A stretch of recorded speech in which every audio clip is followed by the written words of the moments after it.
అసలు మన రాష్ట్రానికి ఏం అన్యాయం జరుగుతుందో చూడండి. పక్క రాష్ట్రాలకు కేంద్రం నుంచి ఎన్ని నిధులు వస్తున్నాయో చూడండి. మన రాష్ట్రానికి ఏదైనా జాతీయ హోదా ప్రాజెక్ట్ వచ్చిందా దాని మీద కొట్లాడండి.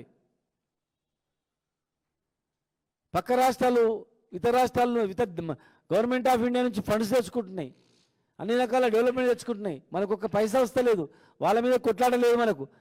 మనము ఈ గవర్నమెంట్ పోయిన గవర్నమెంట్ ఈ గవర్నమెంట్ తిట్టడమే ఉంది తప్ప, అరే కేంద్రంలో ఉన్నటువంటి పార్టీ ఏం చేస్తుంది, మన రాష్ట్రానికి ఎన్ని నిధులు వస్తున్నాయి, ఎందుకు ఇస్తలేదని నిలదీయట్లేదు, కొట్లాడట్లేదు.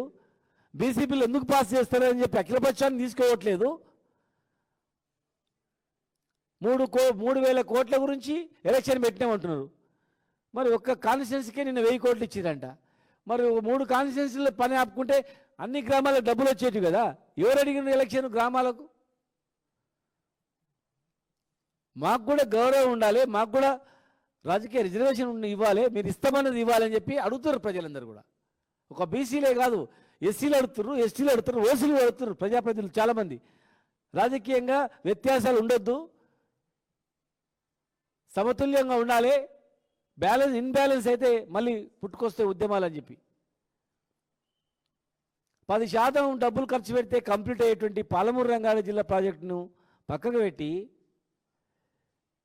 చిట్టెం నర్సిరెడ్డి గారు చనిపోయి ఎప్పుడో చనిపోయాడు. 2014 వచ్చిన ప్రాజెక్టు చిట్టెం నర్సిరెడ్డి గారు తెచ్చిరని అన్నారు. నారాయణపేట కొడగల్ లిఫ్ట్కి ఆయన అప్పుడే అంతకుముందే చనిపోయాడు. ఆయన వాళ్ళ కొడుకు ఎమ్మెల్యేగా మాజీ ఎమ్మెల్యేగా ఉన్నారు. వారు పొద్దుగా చెప్పిండు, వారు ఫోన్ చేసి, అన్న మా నాన్న చెప్పి చనిపోయిండు, ఎప్పుడో చనిపోయిండు, 2014లో మా నాయన తెచ్చిండు ఈ స్కీమ్ అంటాడు, ఎట్లా అని చెప్పేసి నేను మాట్లాడుతూ 2 గంటలకు అని చెప్పిండు ఆయన అక్కడ.